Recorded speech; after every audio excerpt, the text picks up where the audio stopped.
I run outside as fast as I can and hope he pees in 30 seconds and I don't freeze to death. Yeah, I don't care. I mean, of all the things I've ever said, that one would be pretty low on the list. Yeah, I'm good.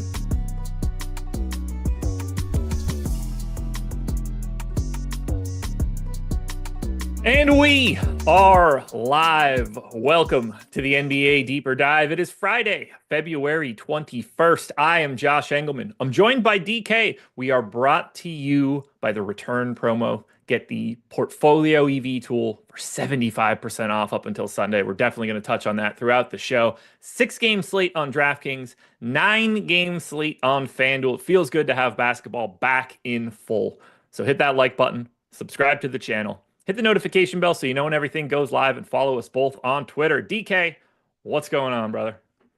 Doing pretty good. Glad NBA's back. The break kind of went by quick, but definitely ready for the second half of the season. And yeah, it's weird that DraftKings has only 6 teams in the main slate. Kind of mad about that, but yeah, still ready to break it all down. So I was very surprised when I saw it this morning.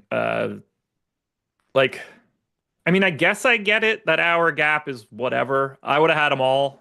I don't know why they didn't, and it's better if they would have. Although I don't really want to talk about like OKC, Utah in depth. So that kind of helps. That game is disgusting. True. Those are two very different basketball teams in just about everything that exists. The only thing that they have in common is they both have a lot of future draft picks. Otherwise, it's nothing. I would say that's about it for those two teams. So I would say the exact opposite of the spectrum, you know? You want to break down some basketball? Let's do it. Well, here we go. The New York Knicks are 8.5-point underdogs in Cleveland, 241 total. This is the biggest total on today's slate. Knicks are a weird one. We didn't really know what we were going to be getting out of them earlier today. We finally got injury report and all of their news. So the way that the Knicks look today, Josh Hart out once again. OG Anunoby still questionable. So it's possible this looks a lot like it did yesterday. It's possible that we just get Anunoby back. Right now, we're only getting ownership to 2 real people on the Knicks. 25% to Karl Anthony Towns, 15% to Jalen Brunson. It's single digits to everybody on the FanDuel side for anybody that cares. Let's just start with Towns since he's 9,800, pulling 25% ownership. How do you feel about paying up for him in a matchup that's, I don't know, probably the worst one for him in the league, or at least something close to it? Yeah, it's definitely not the best matchup against Cleveland, but obviously you're just going to get huge minutes here for Cat. Yeah. So last game went to overtime against the Bulls. He played 43 minutes, right? So 38 minutes in regulation. I mean, basically, this offense right now is just Brunson and it's Cat. Like, he had a 35% usage rate last game. So assuming he avoids foul trouble and the game stays competitive, like, you're just going to get huge minutes. And again, he's going to be dominating the usage along with Brunson. So, on a 6-game slate, looking at the other spend ups, like, we don't really know exactly how much Giannis is going to play. I think that's kind of up in the air. So there's some question marks with some of the other spend ups. So right now, I think Cat is definitely one of the better spend ups on the board. Even though it's a bad matchup, I still think he looks pretty good. Okay. What about Brunson then? Because he's pulling a little bit less ownership, $1,000 cheaper, point guard only, so a little bit easier to roster just because he's not a center. I think he looks about right. Like, I think those two guys getting the ownership that they're getting, Towns at 25, Brunson at 15, I think both of those numbers are perfectly correct. I don't have any notes. Like, they just look like good options. Yeah, and one thing to note too with Brunson, with Josh Hart off the court, he gets a bit of a assist bump. Last game, so he made 76 passes and had 21 potential assists. So with Josh Hart off the court, the floor goes up a little bit as well for Jalen Brunson. So at his current ownership, yeah, I have no disagreements. I think he looks good. I think these guys are both going to look, maybe a little bit better if OG gets rolled out, but I think it'll more so affect some of the value plays we'll talk about in a sec. So if OG Anunoby is in, because we don't really care for Towns and Brunson, right, the status of Anunoby. Like, these guys are getting played one way or the other. It doesn't matter. For sure. If Anunoby's in, do you like anybody else for the Knicks? If Anunoby is out, how do you think that looks? Or does it not even matter? Yeah, so with OG, I don't think it'll be play like full minutes. I think they'll kind of ease him back in a little bit by Yeah. Tibbs standards. Maybe that's like low 30s. So I do think if OG's in, I still think McBride would be playable off the bench. I assume they would still start Precious. I guess there's a chance they could start McBride, but like right now, McBride's getting no ownership. He's 4.3K. Like he would still have a pretty solid role. And if OG, if they do kind of take it easy on his minutes, then obviously, like I think it'll look even a bit better. Last game with OG out, McBride started and played 42 minutes in overtime, so played 37 minutes in regulation. So I do think McBride's going a bit underrepresented right now. That's assuming OG plays. And then if OG gets ruled out, I think he becomes one of the best values in the slate. Yeah, I don't know how you get away from him when you start giving him, 36 minutes or whatever it has to be, because he's just gonna get them. Like, there's no. I know the moment I say this, it ruins everything. But like of all the spots, if Anunoby is out, you just feel like McBride's playing 30 plus, and at that point he's 4,300, and like nothing Mm-hmm. matters. Is he a good per minute dude? No. Does it matter at that point? No, I don't think that it does. Anybody else though? Like what do we do with Bridges in these scenarios? Especially if Anunoby's out. If he's in, then it's just like Bridges is whatever. But if he's Mm-hmm. out, like he gets no ownership, but it just and like 6,800 is a lot, but God, he might play 44 minutes in regulation if the game goes right. I know. I still don't really know if it does a ton for me for Bridges if OG gets rolled out. Like he's already playing big. Like, he'll play a few extra minutes, but yeah, like distant third in the team in usage behind Brunson and Cat. Again, reasonable price point. So kind of just indifferent on him. I don't think it really would change much for me. I do think like Payne would be playable if OG gets rolled out. So he played 17 minutes last game. He dealt with a little bit of foul trouble in the first half. I think he has the upside if OG's out to play 20 plus minutes. So he would be someone I would look at for value if OG doesn't play. Yeah, I'm with you there. None of those minutes came in OT or anything either, so we don't have to like retroactively figure that out. They basically just played the starting five for all 25 minutes, save for a random. No, the same for what was that? How many seconds is that? I can't even hover over it to find out. 7 seconds. Brunson and Towns came out for the final 7 seconds of the game. Otherwise, no changes. Well, that's your Knicks for you. I do want to hit Comment God sent the power chat, super chat. I can't remember what anything's called anymore. Said, happy belated birthday, Brody. The question is, I don't know who he sent it to. Did he send that to me or you? It works for both of us, I think. Right, because you had a birthday. It was last week, right? Last Wednesday, yeah. Yeah. So this is the first deeper dive I've done since then. Yeah, like I haven't done a deeper dive since then. So we're gonna both take it. He and I will split that. I don't know what the hell you can buy for $2.50 at this point in life, but we'll both get a beer on special. Sounds good to Best we me. could do. Two birds, one is stoned. Could be two. Cleveland side. 15% ownership to Donovan Mitchell, 15% ownership to Darius Garland, 10 to Jared Allen, single digits to everybody else. Not much to talk about here for Cleveland. Welcome back, Dean Wade. He is probable today. These guys are getting extra special deep. Dean Wade back. They're signing Javonte Green. Now they got DeAndre Hunter. There's a couple teams going today, Cleveland being one of them, that are starting to add a lot of bodies. Miami is like a completely different team. I don't want to say excited to talk about them, but they will be interesting to talk about. Do you like anything specific for Cleveland? Because to me, they kind of just look like they always do. Yeah, I would say Donovan Mitchell is probably the guy I like the best here, coming in a little over 10% ownership. So we talk about this. Like Cleveland in general usually takes it easy on the minutes for the starters. In big games, they tend to get extended by a few minutes. Mitchell's one of those guys. So 8.3K is a reasonable price point for him. I think he has 35 plus minutes for sure in his range of outcomes. So yeah, I think Mitchell is probably my favorite of the Cavs, but I think the rest of this team, especially like the bench guys or like fourth, fifth guys, like are a bit tougher to get to, especially with Dean Wade back. Like I don't really know what that rotation is going to look like. So last game, Cleveland ran a 9-man rotation basically in a competitive game until the very end when they emptied the bench. So the question is, do they play 10 here? Do they remove like a Okoro? If they play 10, obviously that's just going to affect kind of everyone. And I think that's definitely possible that they play 10 guys today. So that's why I think like the value plays like Strus or Hunter or Jerome, guys like that are a bit tougher for me to feel good about. I'm with you there. I think they're going to play 10 guys. They're getting really deep and really Mhm. situational. Like when they start cutting that down to 7 in the deeper side of the playoffs, they're going to have a lot of different situational options, whether it's shooting from Strus, whether it's like length and wing depth with Wade and Green. I'm really liking what Cleveland is doing, which I don't love in general because I don't want them to succeed. I'm with you though. Donovan Mitchell. I have 20%. He grades out as my best guy. I think Garland doesn't look all that different. He's the only other Mhm. guy that I'm getting from Cleveland.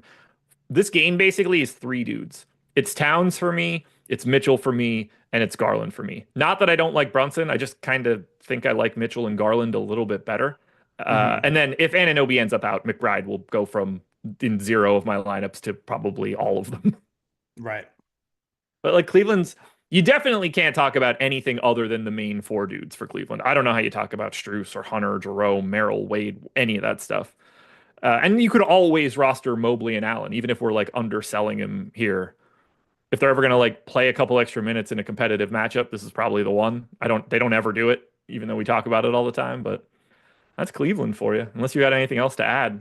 No, yeah, pretty boring team to talk about. So Okay. Well, I do have some bets to talk about, especially on the Knicks side. Odd shopper in the portfolio EV tool. 9 odd shopper rating on Precious Achua under 9.5 rebounds. That's out at DraftKings right now. 4.7 EV, massive odd shopper rating. There are two for the Knicks that I just would not want to let slip through the cracks. That Precious play, and then Towns under 3.5 assists at Caesars is a 7 odd shopper rating. 4.1% expected EV. Those two plays, like if you're hearing them on the show and you are also looking for bets, I would run to get those two. You see them on the screen right now with Jordan. On the Cavs side, I don't know if we have anything. My guess is it's a little bleaker since there's value to be had for the Knicks. Yeah, not a single odd shopper rating for Cleveland north of 1. Brian says, I'm sure I missed it at some point, but why doesn't Josh like the Cavs? That's a good question. Why don't I like the Cavs? I don't know. I don't really have a good reason. It's just it naturally feels like it exists in my DNA. I got nothing else. No reason whatsoever. No tie to it in any way. that's fair. I mean, I used to like the Cavs when they had LeBron, and then after that, I really hated them. So I wouldn't say I'm a big Cleveland guy either. Yeah. Oh, sorry, Cleveland. I don't care what Drew Carey said. Cleveland does not rock. Memphis Grizzlies, 3.5 point favorites in Orlando. 225 total.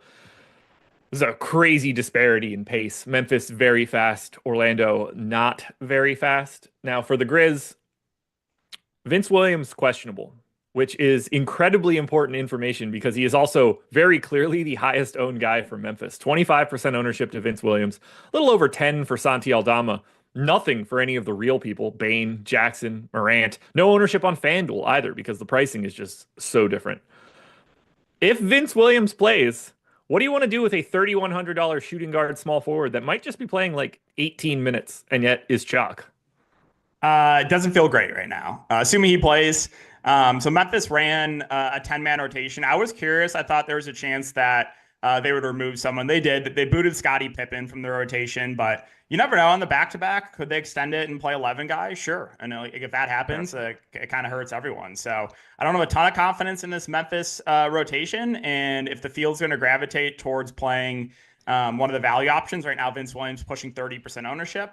That's probably a player I would look to get away from. Like I get it. There's not a lot of amazing value right now. It just close to 30% ownership feels really high for Vince Williams. It does. I get it because 6 game slate, not a lot of value out there to Mhm. begin with. And he's a good enough per minute guy. The salary is low enough. The position is perfect that like I understand why it's happening, but it feels so wrong. Yeah, it does not feel good at all. And then like if he gets ruled out, I wonder what that's going to do for Memphis ownership. Like, does like one of these other value plays maybe get some love? Because again, there's just not a lot of value right now. I think it's just because of the price, because everybody else is in the mid 4Ks, like except for Yeah, Brandon Clark again. Like even Pippen's still 4K. that's what I was looking at. Yeah, I thought he'd be a bit cheaper, but he's not. I think if you redistribute those minutes generically to a couple people, maybe Conchar plays or something, just picking a random name off the top of my Right. head, like I don't think it ends up making anything look good. What about Aldama though at 4,500? He's another guy pulling a little bit of ownership. I mean, I grade him out as the best option from Memphis, but I Mhm. don't like.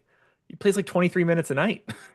Yeah, I feel a bit better about Aldama. He's a pretty good point per minute player. Roll, I think, is a little bit more secure right now. I think you're probably going to get somewhere around that low to mid 20s minute range. Again, 4,500 is a reasonable price point. So even though it's not the best spot here against the Magic, I do think Aldama is my favorite play on Memphis. And then outside of him, though, there's really not a ton. Like I clicked basically unowned Ja Morant last slate yesterday, and it went just awful, like Yes, it did. horrific.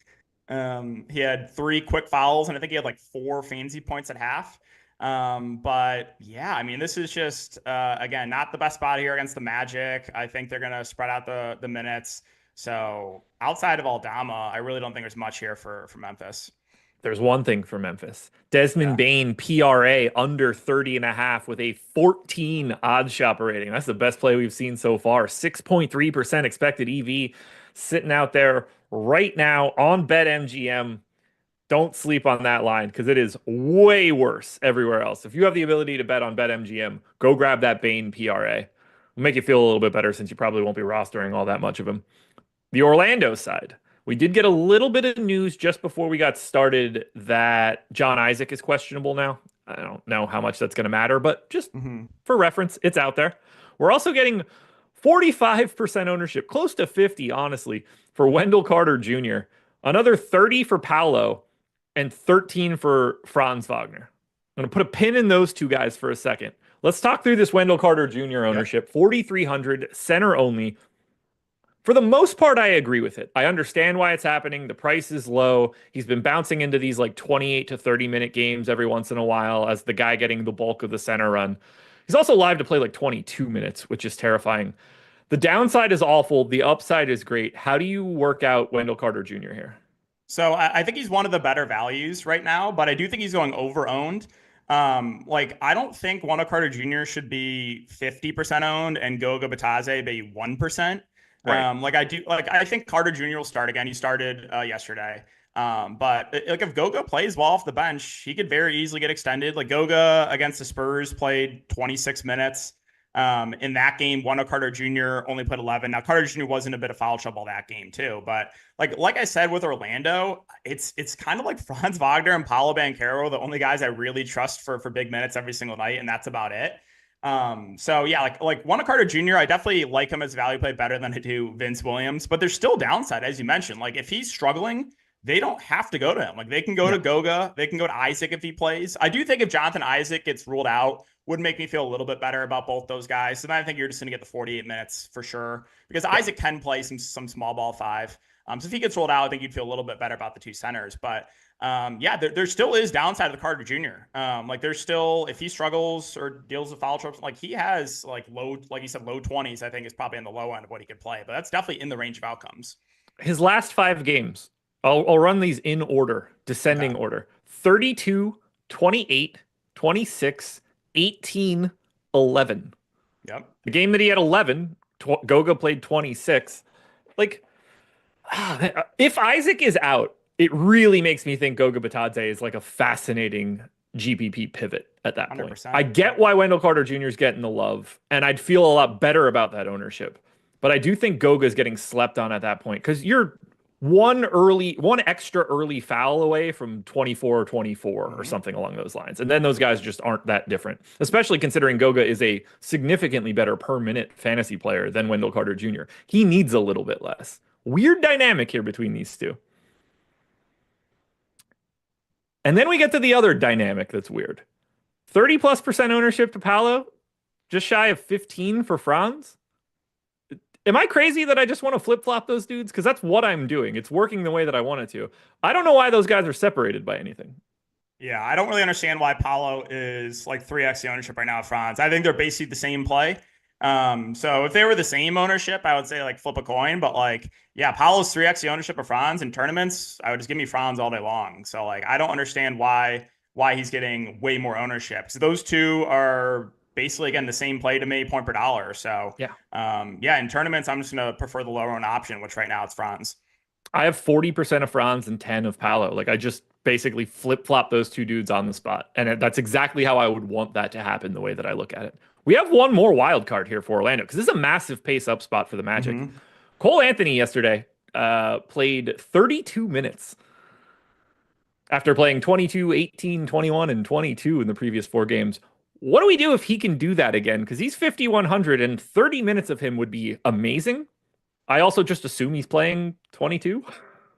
Yeah, I mean, if you told me for sure that he was going to play similar minutes to last game, I would really like Cole Anthony here at 5,100. I just have no confidence in that. Like, they could very easily go to Anthony Black. Last game, Anthony Black only played 15 minutes. Like, he could easily get extended. Obviously, Gary Harris is someone that could take some minutes. Like, there's just other options that Orlando can go to. They're running a 10-man rotation. So that's what the play. Again, I don't have a ton of confidence in his minutes, but it's not like he's really getting much ownership either. Cole Anthony's like 5%. So he's definitely playable in tournaments. Again, at least you know that the high end of the minutes is he can play 30 plus.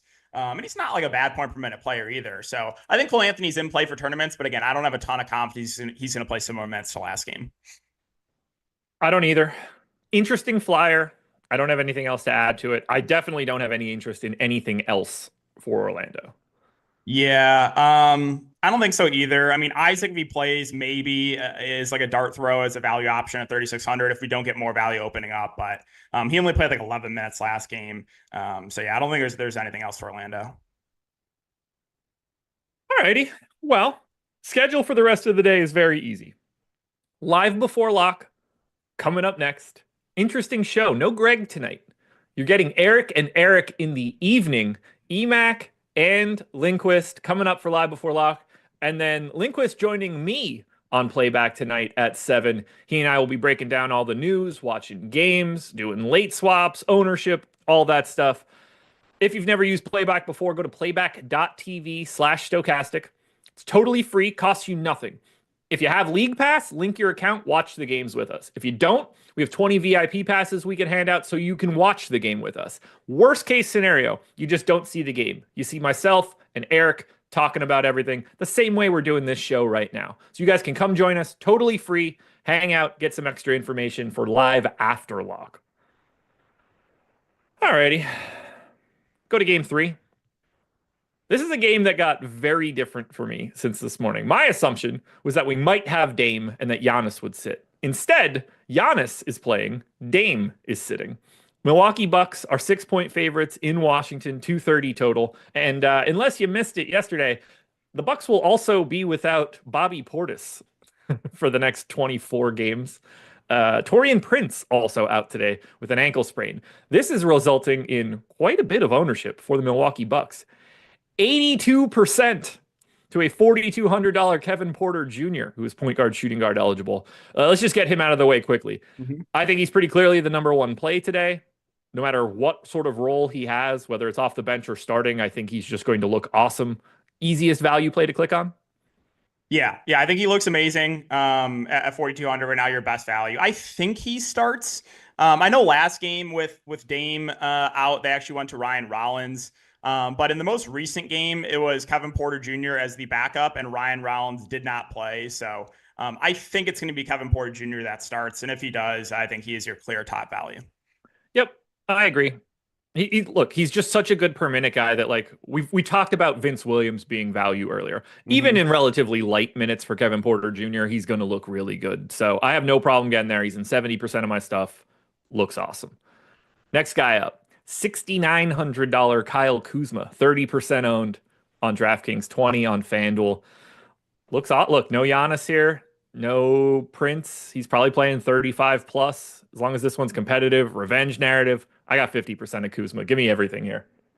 Yeah, Kuzma, I think it looks like a really good option here in the mid-range. Playing big minutes too. Last game, even with Dame and Giannis in, he played 37 minutes.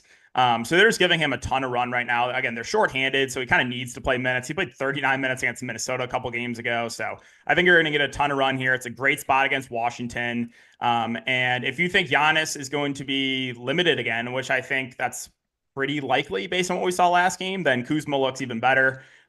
So yeah, I think Kuzma looks like, again, one of the better point per dollar plays for sure in the mid-range. The other person getting love, 20% ownership. Ryan Rollins, 3,600, point guard only. How do you feel about that 20% ownership? I guess with the assumption, like, obviously, give me your answer of how you feel about him if he doesn't start, because it's clear that we love him if he does. Yeah, so if Ryan Rollins doesn't start, I think that's way too high of ownership. If he does start, I'm totally okay clicking him at 30% because I would be way more confident in his minutes if he starts. If he doesn't start, I'm not as confident in his minutes. Like, he's not an awful point per minute player, but Kevin Porter Jr. is definitely better point per minute if we're comparing the two value guards. So Rollins, he comes off the bench, I think 30% is too high. If he starts, again, that's something I'm totally fine eating. Even if he's not coming off the bench, I don't mind. Okay, here's an interesting question. What do you like more, Ryan Rollins or Vince Williams today, if Rollins isn't starting? Ryan Rollins. Okay, there we go. Yep. Interesting duo there of like guys that we don't know what they're going to do off the bench. Correct. I just think that there's like the Bucks don't have a ton of other options where Memphis has like so many different ways they can go. Like the Bucks are really shorthanded here. So I still think Rollins would play decent minutes even because about the bench. I just think he would be a bit overowned if he's going to be 30%. Gary Trent's getting 15% ownership. Nobody else is getting any real love. How do you feel about Trent or AJ Green or anything else here for Milwaukee? Yeah, so I like Gary Trent at 4,500. I think he's going a bit underrepresented. He's got shooting guard, small forward eligibility. He's a guy that's should get up a lot of shots here with them being relatively shorthanded. I think in a competitive game, you definitely could see around 30 minutes from Gary Trent Jr. So yeah, I think he's going a bit underowned right now. I like his upside again with this team relatively shorthanded. So yeah, I think he's going a bit overlooked right now. All righty, and then on the Washington side. God, I'm so sick and tired of this team. Welcome to the Wizards, Chris Middleton and Marcus Smart, who are both available today. Malcolm Brogdon still out. 10 to 15% ownership to Jordan Poole, Alex Sarr, and Chris Middleton. Those are the only, like, I don't really love the Middleton ownership. I don't know what they're going to do with him yet. Sarr is the same guy he always is. I love $7,600 Jordan Poole in this spot, though. Yeah, well, I guess I wanted to ask you one quick thing on the Bucks, too. What do you think minutes are going to look like for Giannis? Because last game he played 24. I think he's probably looking at like high 20s minutes in a competitive game. Is that what you're thinking too? I went 26. Okay. I'd be surprised. My assumption was he's not going to play. With this calf injury, a matchup against the Wizards, I just don't know. Unless they see it getting out of hand or something, or like they're trying to save it, I just don't see the incentive. This doesn't strike me as a game that he's just going to like come play 24 on the front end of the back-to-back and then be 30 today. I'm avoiding him like the plague. Okay, yeah, I was surprised that he got rolled in. I thought both were going to sit, to be honest. Like I thought this made a ton of sense on a back-to-back against Washington. We're both kind of banged up going into it, so I was definitely surprised. I just wanted to see what you thought for his minutes, and I agree. I think it's really hard to get to Giannis, so I'd be pretty surprised if he pushes for 30 plus in the spot. What do you want? What do you want to do with the rest of these Wizards? Because they're a unfun team to talk about, but you got to lean. Well, I want to see what they do with the starting lineup. Do you think that they're going to start Chris Middleton? Because right now my lean is I think he will start. He should start. It would be weird if he didn't, unless they just wanted to bring him off the bench for the first game that he plays and just like see how everything looks. But in terms of like basketball players on this team, he should absolutely be starting.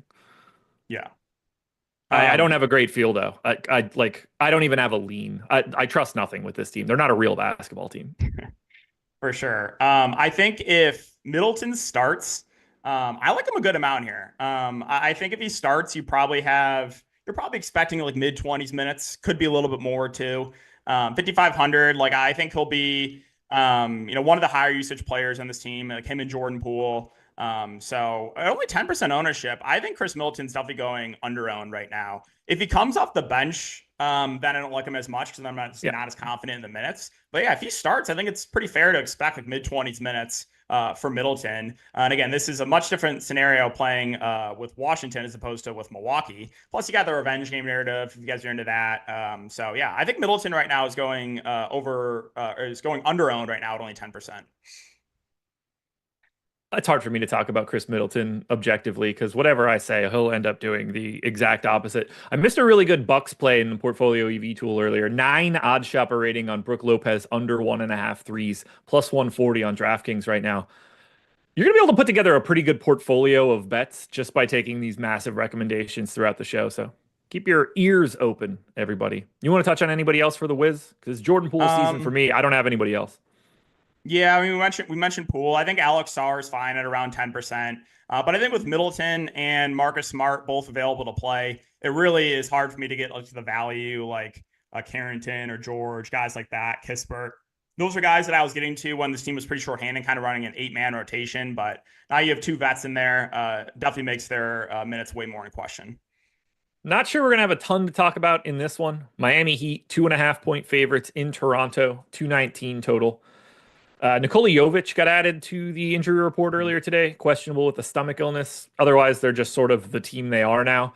They've got so many dudes, and I don't know who's in that rotation. Is Davion Mitchell ahead of Alec Burks? Are they both ahead of everybody else? Does Jaquez play? Does Anderson play? Is Rozier still a part of this team? I don't know. 25% ownership to Bam. 5 to Andrew Wiggins is the second highest mark here for Miami. How do you feel about Bam? What do you want to do with the rest of these guys? Yeah, so Bam is really the only guy that I feel good about getting to. He's got power forward eligibility, which is really nice, 8,100. Yeah. The minutes on Khalil Ware when Bam has been healthy have been a little bit up and down. Like we've seen, 24, 27, 26, 19 in the last 4 games that Bam played. That's for the minutes for Khalil Ware. So like Bam consistently playing mid-30s minutes. Decent spot here. Obviously a good rebounder too. So he's the guy that I feel the best about. I totally understand why he's getting ownership. The rest of this team, if Jovic plays, I don't know what to do this rotation. Like I think that there's an outside chance that like Terry Rozier does not play. I took an under on his PRA a little bit earlier. But I was looking at him because the last game that he played was a game that Tyler Hero did not. He only played like 6 minutes in the first half off the bench, and then he closed in a blowout. So, I mean, you have Davion Mitchell there. You have Alec Burks that could play. Kyle Anderson got some praise in the most recent game that he played. Obviously, they still have Jaime Jaquez. So, I don't feel good at all with the rest of this Heat rotation because I have no idea what they're going to do. I think they could play 10 guys for sure. And the real problem for me is that whatever they do today, I don't think is going to inform anything they do for the next couple games. Like, yes, I think Tyler Hero, Bam, and Wiggins are just going to always play 30-something minutes, and they aren't moving around. But there's going to be days where, like, we go into this thinking, all right, like, Nikola Jovic is going to play 30 minutes today or 28 minutes or whatever. And then he plays 0 because Kyle Anderson plays 20 and Jaquez plays. And then the next day, Jovic is back. Like, Jaquez doesn't play. I think they're just going to start sitting some of these dudes every once in a while, which is going to be awful. Awful. I'm with you. It's Bam, really, and I don't know how else you do anything. Like, if you get Tyler Hero in a lineup, by all means, he doesn't count in this discussion. His minutes aren't going anywhere. Everybody else, I don't know. Yeah, the rest of the team it's super hard to project their minutes. So, yeah. Toronto side, kind of similar. 25% ownership to Emmanuel Quickly. 10 to RJ Barrett, basically 0 to everybody else. I think Quickly very clearly looks like the best Toronto option, 6,200, point guard only. I'm under the field, but he grades out as the best guy. I think Barrett's second, and I don't have much of Barnes. But, I mean, Toronto, it's those 3 guys and nothing else for me. I don't know how you click on anybody else. Yeah. I think Quickly is definitely the easiest guy to get to. He's 6,200. Last few games, 30, 34, 30 minutes. That game against Cleveland was a blowout. So I think you're probably expecting low 30s minutes for Quickly here in a competitive game. So yeah, he stands out as a really good point per dollar option. RJ Barrett and Scotty Barnes were the only other guys getting ownership. Barnes a bit tougher to get to, I think at 9,200, with Barrett and Quickly healthy. Barrett at 7,200, I think is a little bit easier to get to just because of the price. He should play, around, 30 to 32 minutes or so. So I think he's like a reasonable last piece in. It's nice he's got shooting guard, small forward eligibility as well. But yeah, the rest of the team, I think is extremely hard to get to. You should get Mobo starting at the 5, but he's up to 4,900. You have Orlando Robinson, you have Boucher that can kind of mix in. I don't really know what that kind of center rotation is going to look like. Grady Dick at 4,500. I think it's kind of tough to get to when you have Quickly, Barrett, and Barnes all healthy. And then, I'm not going to mess with like a Bocce or Jamal Shedd or anyone like that. We've been talking about Portfolio EV and Odd Shopper throughout all of this, trying to find the best plays that we can. You guys can just do that on your own if you want. The promo code is RETURN. Now that we're back from the All-Star break, we've got 75% off Portfolio EV and the Odd Shopper tool. As long as you use that promo code, click the link in chat or the one in the description. We're giving you expected win rate, expected value on all the props you're looking for across all of the books. Shop around for the best line you can find. We have mass entry betting. You can click a button, it'll load up 15 bets into your bet card at whatever sports book you're looking for. We have odds boost calculators, parlay builders, live odds screen, trend data, anything you're looking for, it's right here. And we're taking a market-based approach to beating the books. We're not reinventing the wheel here. We're not trying to give you a 15-leg parlay that you can water down and claim that it's the best thing you've ever had. We're going to grab a million very tiny edges and build our bankroll slowly. Use this as your cash games, folks. For sports books or pick'em sites, build up your bankroll here using Portfolio EV. And we'll continue to hit bets as we move. Game 5, Detroit Pistons. 4-point favorites in San Antonio, 235 total. There's basically nothing to say for Detroit. Obviously no Jaden Ivey, but it's the same team we always have. 15% ownership to Cade, 15% ownership to Duren, 15% ownership to Asar Thompson. Who do you like there? Because I have a ton of Detroit. Okay, yeah, I think Cade at 10.3 is going a little bit underrepresented right now. In competitive games, you're getting high 30s minutes from him. He's the clear ball handler, right? Their top options. So yeah, I think he's going a bit under-owned. Sar Thompson as well. The minutes have been way more secure for him. Also, the potential assists have ticked up a bit for Sar Thompson of late as well. Played 28 minutes there against Chicago. He's been in foul trouble a few of these games as well. So I think if he avoids foul trouble in a competitive game, you're probably expecting close to high 20s minutes for Sar Thompson. So he's another one I think is a solid option. Jalen Duren is the only other guy really getting any love here for Detroit. So he is someone that is super foul prone. But if you look at the opposite side against San Antonio, whether it be like Bassi or Biyombo or Sohan, I think there's a little bit less foul risk for Duren. So 6,700, I think, is a reasonable price. I think he's going a little over-owned, but the ceiling clearly is there for Duren. And the rest of this team, I don't think there's really anything else to mention. The minutes have been great on Schroeder. I thought he would have a little bit of a bigger role. I still think he could. I think if he plays well, he could take away minutes from Tim Hardaway or Beasley or guys like that. But yeah, I think it's just K, Duren, and Asar that I think are viable for the Pistons. They're the only three guys I have. I have 60% of Cade right now, which feels aggressive, but I'm not mad about it. 40% of Asar and another 20 of Jalen Duren. This is my most exposed team right now. Yeah, I mean, I definitely think they're going a bit underrepresented, especially Cade and Asar. So yeah. I like it. Look, we don't really have awesome pay up options today. Yeah. It's not the typical slate. Giannis doesn't count. Cade's the only guy above 10K. Right. There's no Jokic around. There's no SGA around for the DraftKings main. So I'm finding it pretty easy to pay up for Cade, and I'm going to continue to do that. I think he's the best. He's the most likely guy to have the highest score today. So give me all the Cade that I can get. I have a little more Asar than I want, but I don't mind it. The price, the position, the role, all of that looks good. Then we get to San Antonio. Charles Bassi, probable, been out for a minute. Obviously, Victor Wembanyama out with the blood clot, which sucks. We're getting 30% ownership to De'Aaron Fox. Let's get him out of the way right now. Very easy. 8,200, point guard, shooting guard, no Wemby. This is his team. I don't think he could look much better. The price tag's great. I don't care about the ownership. He's one of the best plays of the day. I have 50%. Yeah. Fox looks great. He had over 20 potential assists last game. He had close to 30% usage rate. He played 37 minutes. So, I think he's one of the best plays in the upper mid-range. He looks amazing, and he's got shooting guard eligibility too. All right. He's easy. Nobody's going to be confused about how you play De'Aaron Fox. The guy that we need to talk about is Charles Bassi. 3,700, center only. They did sign Bismack Biyombo to another 10-day. I didn't know what they were going to do today because I knew that it expired at the end of yesterday. So they did bring him back. I'm assuming Bassi starts. I just don't know how much he can play, but 14% owned Bassi at 3,700. I have 85% right now. Yeah, by the way, that's why I'm getting a lot scary. of. That's why I'm getting so much Cade, because I just have a lock button 37% or $3,700 guy. And when I say lock button, I mean in my lineups, not roll. We'll have that conversation now. Yeah, well, let's keep an eye on the starting lineup. And again, I don't know how many minutes he can play, but if Bassi starts, I think he looks great. He's Yeah. a 1.22 fantasy point per minute player on the year.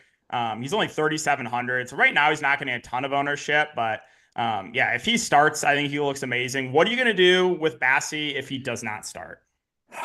I'll still have, I expect it to still be way over the field because it's not Yeah, like I'm going to be giving Biombo like 28 starter minutes. right. I'll be giving him like 17 and I'll probably be giving Bassi 17 and then, Sohan makes up the rest of it. He'll Hmm. still look like a good point per dollar play. I mean, if we're going to get 30% ownership to like fucking Vince Williams and stuff, Right.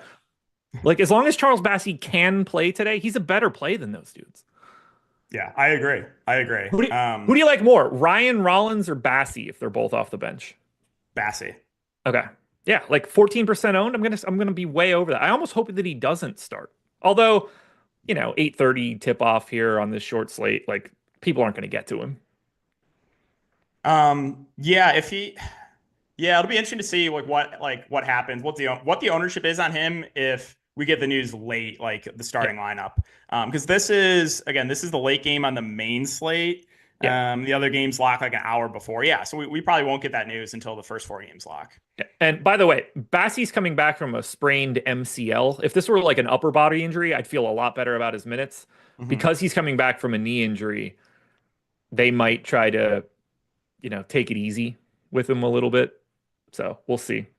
We do have a couple odd shopper plays on the Detroit side. Asar Thompson under 5.5 rebounds has a 7 odd shopper rating. Asar Thompson under 11.5 points has a 5 odd shopper rating. Cade under assists has a 3 odd shopper rating. That doesn't bode well for my current exposures, but these are two different things. That's why salaries matter in the DFS side. What else do you want to do with San Antonio? You a Vassell guy, a Paul guy, a Keldon Johnson guy? Yeah, there's not a ton of ownership going to the rest of this team. Devin Vassell sub 10%. I think he's a pretty good tournament option. So last game he played 33 minutes, didn't really shoot the best, but just didn't really do anything besides score. He only had 2 rebounds and that's it. So I do think the ceiling is higher on Vassell than what we saw last game. So I think he's a pretty interesting tournament option. Chris Paul coming in at similar ownership. I think Chris Paul has like a higher floor than Devin Vassell. And if things are going well, I think you could make the argument that Vassell has the higher ceiling. So those two guys are definitely firmly in play here. Like the Spurs only ran a 9-man rotation last game, which was good to see. And then, yeah, Keldon played a bit more than I thought last game as well. He played 25 minutes off the bench. So he is 4,400. I think he's viable in tournaments. Jeremy Sohan, so he played close to 30 minutes last game. He was just like the backup 5 to Biyombo. With Bassi in, that does, I think, worry me a little bit for the minutes for Sohan. But I think if Sohan's playing well, he could still push for close to 30 minutes. So 5,500, he's another guy that I do have some interest in for tournaments. Not really much interest in me in Barnes at that price point or Castle, who played well. I just think Castle's a bit too pricey. But guys like Vassell, Keldon, Sohan, Chris Paul, I think are definitely viable for sure. Then we get to the final game of the DraftKings slate.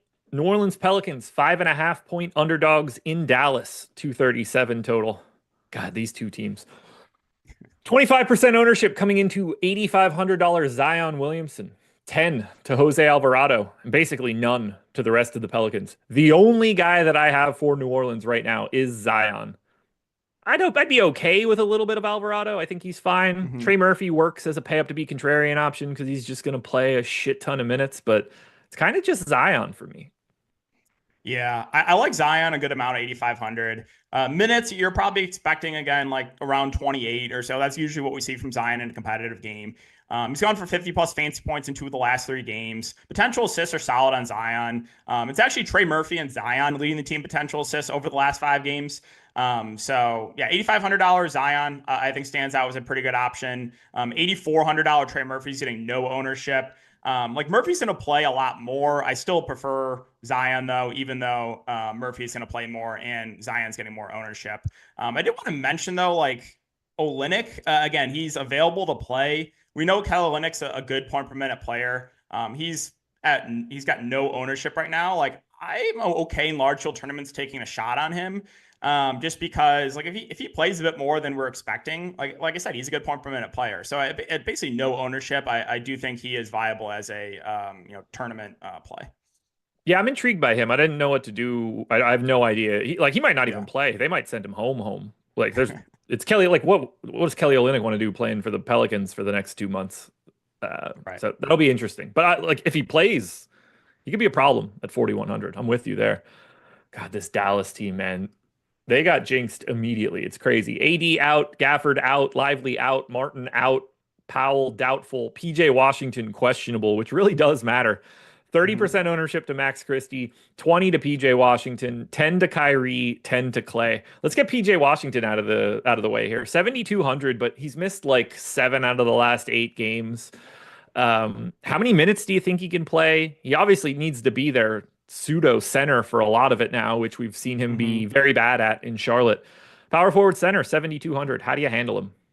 Yeah, so I think he's going to play. He practiced yesterday. I think he can play like around 35 minutes. Like I don't think he's gonna be super limited, especially with how shorthanded this team is. They just kind of need him to play minutes.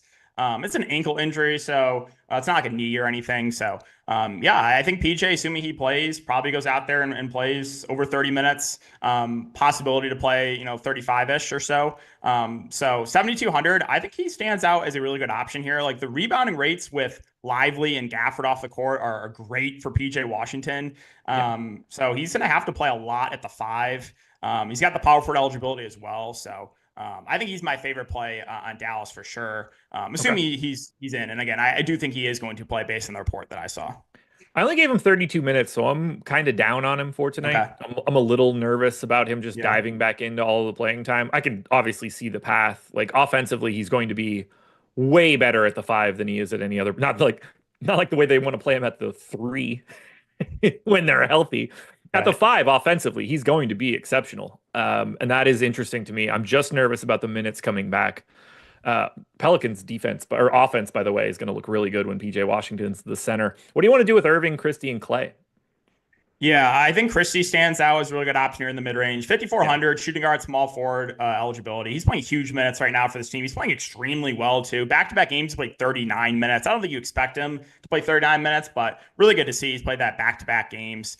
So like I said, there's not like a lot of amazing value right now. So he stands out as a really good option there in the mid range. Kyrie at 9,300, I think he's in play as a contrarian spend up. As you kind of mentioned, there's not a lot of amazing spend ups on this slate, or if Giannis is kind of out of play. And then no one really else above like 10K. So $9,300 Kyrie, I think is like totally reasonable contrarian option. $5,600 Clay. I don't love as much. He did play 34 minutes last game though, which is good to see. Like, I did not think he could play anywhere close to that. So at least we know that it is in the range of outcomes for Clay if he's playing well, that he can play 30 plus minutes. But the rest of this team, not much else here. I don't really see the minutes upside for Dante Exum, even though he's been pretty good point per minute for this team. He's just been banged up. And if PJ Washington gets ruled out, then I would start considering like maybe Najee Marshall as a viable option. So I think you'd have to play a lot more, but I don't think there's anything Yeah. else assuming PJ plays. And for anybody that cares, I don't think you said this. Moses Brown has been signed by Dallas, which I talked about on the strategy show. He is not in the salary file, so doesn't even matter. 4K on FanDuel also doesn't matter. Made it through the DraftKings slate. 1,700 people in the door, 160 likes. I haven't asked enough. I need you guys to hit that thumbs up. Let's run that number up over 300 before we get to live before lock. We have one more thing to talk about. And if you're one of the 1,700 people watching right now, I think you're going to be pretty interested. Do you guys want to sign up at Stokastic? Get the NBA package right now?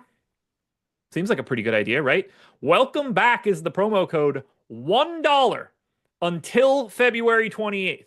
So if you get a weekly pass or a monthly pass, you get it for $1 for the next 7 days. On the 28th, it'll renew for whatever you signed up for. So if that's a week, you'll re-up for a week. If it's a month, it'll re-up for the month. But you'll get this first 7 days for $1. Now, if you sign up tomorrow, it's still $1, but it's only till the 28th no matter what. So you just get less time with it. If you want to sign up right now, link is in chat. One single dollar gets you our NBA package with the promo code Welcome Back. 3 more games to go, but they are all FanDuel exclusive games. Minnesota Timberwolves, 3.5-point underdogs in Houston, 221 total. Slowest pace game on the slate, second lowest total on the slate. About 10% ownership coming into Jaden McDaniels and Rudy Gobert. But it's kind of hard to talk about Minnesota right now. Mike Mm-hmm. Conley questionable, Anthony Edwards questionable, Rudy Gobert questionable. Yeah, they are a hard team to talk about. I kind of lean that Anthony Edwards plays. Gobert and Conley, I think, are a bit more 50-50. Assuming everyone is in, I don't think there's much here for Minnesota. As you mentioned, it's Gobert and McDaniels a little over 10%, and that's about it. But if this team's healthy, a lot of these guys have been priced up from when they've been relatively shorthanded. So I don't think there would be a ton there. If you start to miss one or two of these options, like for example, if Rudy Gobert does not play, I think Naz Reid would be the biggest beneficiary there. He would look good. Like if Anthony Edwards gets rolled out, basically everyone looks good. If Conley gets rolled out, not as important, but like Nikhil would look slightly better. But yeah, I think in a tough spot against Minnesota, if everyone's good to go, or against Houston, I should say, there's not much here for Minnesota. Any interest in Luka Garza if Gobert's out? He only got 15 minutes in that last game without him. Yeah, so I took his props. I was sweating it because he only played 3 first half minutes. I was on full tilt mode. Naz Reid played 21 first half minutes in that game. But you did see in the second half, Luka Garza actually overlapped with Naz, because that's what I thought was the most likely scenario, was that Naz would play Luka Garza would play all the backup 5 and then maybe a little bit of overlap. But again, first half he only played 3 minutes. The price on Garza at 3,700. Again, only one center on FanDuel, I think, makes it a bit tougher to get to him, even if Gobert gets rolled out. Totally agree. On the Houston side, everybody's below 10% ownership. Van Vliet's still out. Jabari Smith is back. These guys are just loaded with talent right now, and I don't think that anybody stands out. Van Vliet's been out long enough that these salaries have all stabilized. Yeah, again, Jabari Smith back, probably going to ease back into it. I think makes it a bit tougher to get to these guys. Look at the price points. No one really stands out. Like, sure, you can always take a shot in like Şengün or Amen Thompson. Those guys are still going to play good minutes, but I don't think there's much here for Houston as well, just looking at the salaries. The Oklahoma City Thunder are 15-point favorites in Utah, 235 total. Thunder got Cason Wallace back for this one. AJ Mitchell still out. 7% ownership to Jalen Williams is the most for the Thunder. You want to play Jalen Williams or Shea, like I'm fine with it, but I don't have a ton of confidence in clicking on a Thunder name. I think they might play 12 dudes today and just beat the shit out of the Jazz. John Isaac ruled out. Okay. Yeah, so for the Thunder, again, I think it's hard to feel great about the minutes for these main guys, because most likely the scenario is a blowout. But a similar game that we saw in last night's slate was Charlotte versus Denver. I think everyone kind of assumed that game would blow out. It did not. You saw like a huge game from Miles Bridges. So like if you wanted to play for that narrative, you think this game stays competitive, you take a shot on one of these main Thunder guys, sure, maybe you run it back with someone on the Utah side and hope they can keep it competitive. But yeah, there's no standouts looking at the salaries. Chet was on pace to play a little over 30 minutes last game, but the game did blow out. But he's up at 8K, so fully healthy Oklahoma City team. Even though it's a really good spot, it's just there's nothing really here that looks good. Alrighty. And then on the Utah side, highest owned guy is either 5% to Isaiah Collier or 5% to Jordan Clarkson. These guys look terrible. Apparently Giannis still on that same sort of minutes limit, by the way, which is, now we can ignore him. Yeah, not much here for Utah either. One thing I wanted to say, though, is Collier is someone that is kind of blowout proof. We've seen him close the last few blowouts. We also have seen Walker Kessler close a few blowouts. So I just wanted to mention that, like, there's a chance, if this game gets out of hand, which I think is likely, that you still see normal minutes for Collier and Kessler. So I think if I had to play someone on Utah, it would be Collier. The minutes have been solid for him again. The ball handling's been amazing. He's averaging like a ton of potential assists per game. But yeah, there's no standout plays at all here for Utah in an awful spot against Oklahoma City. And the final game of the day on the FanDuel slate, 10 o'clock start, Battle of Northern California. Golden State Warriors, 2-point favorites in Sacramento, 236 total. Very different Warriors rotation nowadays. They're getting some big old minutes for their main 6 dudes. Curry's 15% owned. Oh, I got a puppy. 35% ownership to Jimmy Butler, 15 to Pajemski, 10 to Draymond, 10 to Moses Moody. How do you feel about 35% owned Jimmy Butler? Yeah, looking at the, I mean, it looks a little high. I understand why he's getting ownership, but as you mentioned, like this is a completely different rotation that Golden State's running right now. Like for most of the season, they were playing like 11 guys, really spreading out the minutes, but they're really condensing the rotation. Last game in a competitive game, you saw 39 minutes for Pajemski, you saw 34 for Butler, 35 for Steph, 33 for Moody, 30 for Draymond. Off the bench, I mean, you technically saw 10 guys play, but only 15 minutes for Looney, 13 for Hield, 12 for Spencer, 17 for Santos, 7 for Post. So they're really, leaning in on giving the starters a lot of run here. So I understand why Jimmy Butler is getting some ownership, but maybe going a little bit over-owned. I think guys like Draymond, Steph, Podziemski look solid. Maybe go a little bit under-owned. Draymond, again, when he plays the 5, obviously looks a little bit better. 2 of the last 3 games, he has started at the 5. So we'll see what they do. I kind of lean that they'll continue to start him at the 5. But again, keep an eye on that starting lineup because you really never know with Steve Kerr. But yeah, the main 4 guys, Butler, Curry, Podziemski, Draymond, I think all look pretty good. Moses Moody, if he does start again, I would feel a bit better about him. I think I would only play him if he starts. If he comes to the bench, I don't think I can do it. Okay. But yeah, again, completely different rotation right now for Golden State. So those main 4 guys, I think look pretty good. Meanwhile, Sacramento is the same team they always are. They play the shit ton out of their main 5 guys. Keon Ellis grabs a little bit. Keon Ellis is in the role of Buddy Hield, I guess, for Golden State, and it's the same situation here. Only they're getting no ownership because they've been doing this for ages. Nobody's over 10%. Give me any one of the starters. I don't really give a shit. They're all the same guy to me. Yeah, and they're just a hard team to talk about, right? When they're fully healthy, they all look pretty similar. I will mention it's nice that Sabonis has that power forward eligibility there on FanDuel, so a little bit easier to get to him. But yeah, as you mentioned, like I think if you wanted to take a shot on Levine, Monk, Sabonis, or DeRozan in tournaments, that's fine. I'd be lying to you though if like one stood out more than the other. I think it's pretty hard to get to the bench. Like JB's backing up Sabonis. You saw that one game where they did overlap, but I don't think they're going to want to do that a ton, especially against Golden State. So Markelle Fultz also on this roster. I don't even think he plays, but did want to mention that. 9 games up, 9 games down. DK, tell the people where to find you. Yeah, you guys can find me over on Twitter. That's going to be DK__DFS, doing daily fantasy sports as well as player prop content. There we go, folks. Another slate in the books, but we're not done. There's 2 more hours of live NBA coverage coming from Stokastic, and that's starting off with NBA Live Before Lock right now. Hit the like button. Eric and Eric in the evening coming up next.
was doing a show with you. Well, I have coffee. I have my coffee so I can keep up with you. Hi. Oh, man.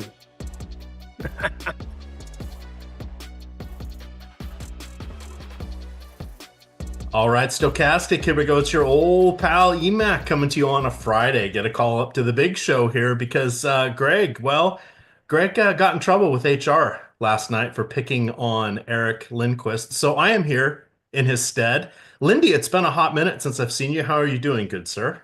For one, everybody knows we don't have an HR because I would have called them 4 years ago by now. But second off, doing great. Good to see my other favorite Eric, other than myself, of course, here at Stokastic. But you got a nice little tan going. Florida living treating you well.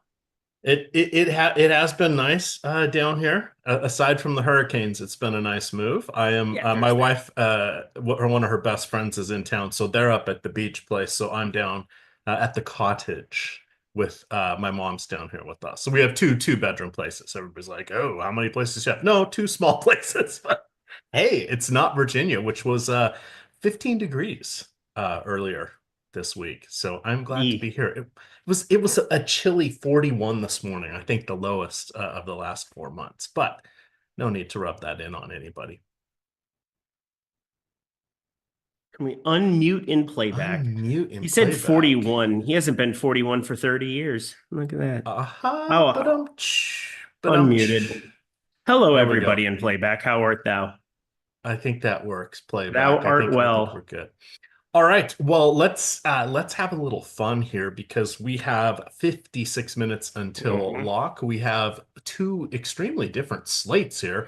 DraftKings is going with the first 6 games. FanDuel has elected to include the 3 later games. We have 2 at 9:30. That's Minnesota at Houston. We have OKC at Utah. And then the final game of the night, we have Golden State in Sacramento. So when we go through by position here, we'll focus on DraftKings, but then before we exit the position, we'll talk about anybody else that pops up there on FanDuel, just so everybody is covered.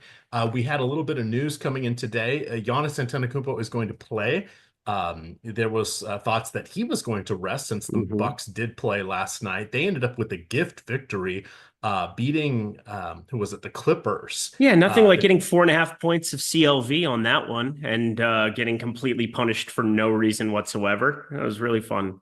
Yeah, really enjoyed it. The Clippers had a 10-point lead a few minutes into the fourth quarter, yet lost. So that was interesting. And Giannis only played, 23.5 or 24 minutes. He played 4 distinct stints. So minutes could be a little bit of a worry here tonight because they're going against the Wizards, who definitely want to lose. But this game is in Washington. The Wizards are 5.5-point underdogs. They knocked off, I forget that team up in Minnesota. They knocked those guys off that took them lightly. That was about 3 weeks ago. Put them on a 3-game winning streak, and then they've continued to lose since then. Keep in mind that everybody who finishes, the 3 teams with the worst records all have the same 13% or so chance to win the most ping pong balls, but the Wizards are in the lead for that. But no Damian Lillard, a bit of a surprise with no Taurean Prince. So we're going to talk about the guards there because that is where the value lies for the slate. Memphis at Orlando, no Jonathan Isaac, no Jalen Suggs still. We have a questionable Vince Williams Jr., so keep that in mind. Also with New York, no word on OG Anunoby returning, but we do know that Josh Hart is out. Tough matchup. Sorry, thank you. Tough. Vince Williams is out. Thank you, Jordan. Tough matchup there against Cleveland for the Knicks. And then I think the only other big news we are waiting on is PJ Washington. So he missed a game, then added 2 more on it for the birth of a child, came back, tweaked his ankle in the second quarter against Houston, played about 8 or 10 minutes, something like that. And then he's been out since. So he is expected to play tonight, though still listed with the questionable tag. He is an interesting option. We do know that Zion is in. There were kind of rumors that he was going to need conditioning after the All-Star break. Apparently that is not the case. And I think that hits us up here. For those of you playing FanDuel, Anthony Edwards questionable, Rudy Gobert questionable. Gobert was dealing with back spasms, sat out the last game before the All-Star break, but that's the only game he's missed. And I think that hits it. Anything I missed there, Eric? No, but you have a lovely blue shirt on. Why, thank you. I do appreciate that. I do appreciate that. Mr. Steal Your Girl over there. That's right, ladies. Not single. Not single. Sorry. Since they want to hear from you, Lindy, who you got at the top here for the guards? Couple value plays here, perhaps A. Porter Jr., perhaps Rollins. What say ye? Good. Yeah, let's start with Milwaukee, just because it's kind of an interesting situation. No Dame. I think the other big thing is no Taurean Prince. With him out as well, it just kind of secures backup minutes for Kevin Porter Jr. I don't think anybody assumes him to start. I think we all assume AJ Green more than likely going to start here, but he's just a good fantasy performer. He was in LA. Now it's going to be a more up-tempo Milwaukee team, and he gets Washington on the other side. I think everything just kind of strikes for Kevin Porter Jr. at this price tag, 4,200. It'd be hard to start any lineup today without him. There's always a case to fade anybody that's this popular, but like we've seen routinely, even if they're 75, 76, 77% owned, in the main, he'll end up sub 70% still. He's going to end up really popular. Like I'm playing the $100 single entry today, and it's like, well, he's going to end up being like 80, 85%, but I still don't feel like starting a lineup without him. I'm still a little bit mad as far as like how things panned out. I thought De'Aaron Fox was going to absolutely go nuts yesterday. He's 8,200. I think he's the other guy that, if you're trying to just find a reason to get away from, I think that there's a couple of interesting pivots, but not at his position and not really in his price range. I mean, it's going to be Paolo Banchero. You're going to have Zion Williamson. We can talk about Trey Murphy as a potential pivot if you really want to get different in tournaments. But I think when you're talking 8K range and then specifically at the guard position, De'Aaron Fox is going to do everything for this team. I was a little bit surprised to see no real usage coming in. I mean, he wasn't knocking anything down, but this is going to be another spot where even against Detroit, not the best of spots, but still 8,200 for him. I feel really good about starting lineups with those two specifically. And then, I mean, we'll get into the other positions, but I mean, Ryan Rollins, he'll start 3,600, but we saw him get benched a little bit in that Minnesota spot that they never should have won for whatever reason.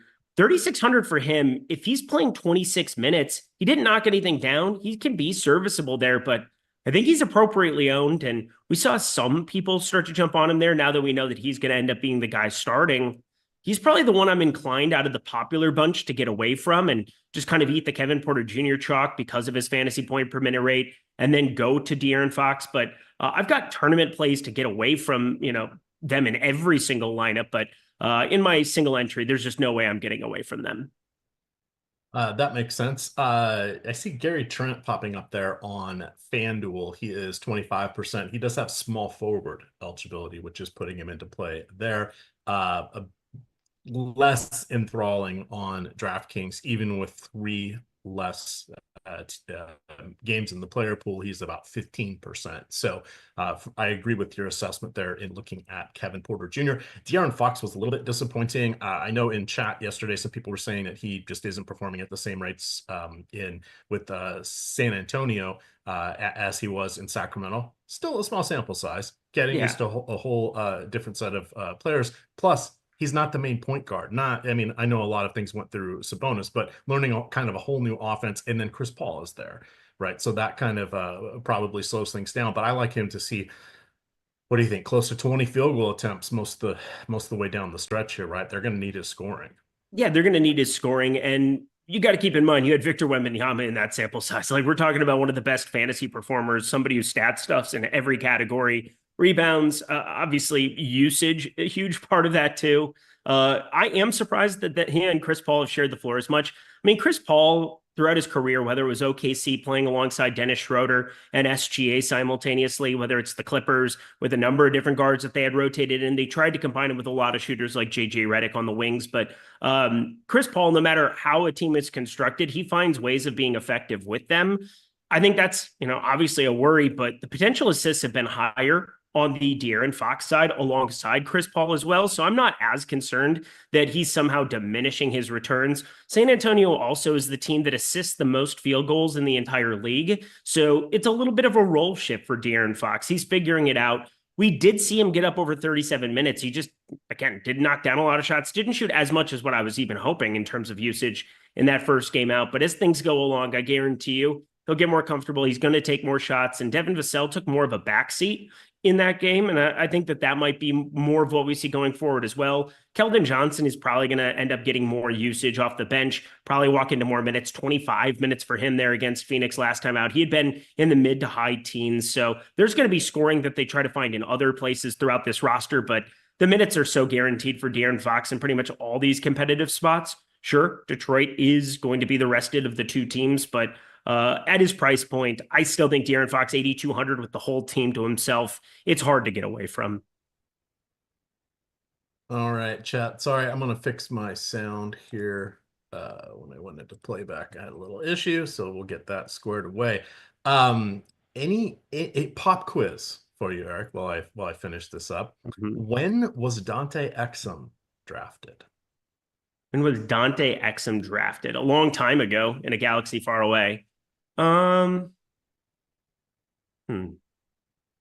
Exum. I'll go with like 2013, just because you made it sound forever ago. It was 20. I think it was 2014. Okay. It's been about 10 years. He was 5th overall pick. Out of Australia. Australia. Put another shrimp on the bobby. He kind of falls by the wayside a little bit here with the Bucks, but that is someone I think that can be counter value or a differentiation type play. His efficiency has been out of control. 11 of 13 in his last game from the field. That's not really going to happen, but when you look at his 56% success rate from the field this year, 47% from beyond the arc, that's not far off what he had last year, 53% and 49%. Now, not a lot of volume. As the volume increases, those numbers are going to go down, but he is someone that I think could compete with Ryan Rollins at least. I still like Porter Jr. better. I don't even think I'm going to get a share of Exum today. Okay. My big issue is he had a big game last time out. There was no Kyrie Irving. Kyrie Irving was out. You want to look at anything in terms of box score, Dante Exum goes from being 3,700 2 games ago to being 4,600 this game. He was 4,100 for that nuke that he put up against Miami, but he only got to 24 minutes. He's still not worked up from the injury. He played 14 minutes his first game back, the end of January. It's been 21 days that he's been officially back. It's the first game back from break. And I repeat, Kyrie Irving is playing. So I think you're really buying high as far as a differentiating piece. I would be more comfortable if you're trying to get value or trying to mine something out with Dallas. Max Christie is going to be locked into the high 30s minutes, I think, pretty much all competitive spots.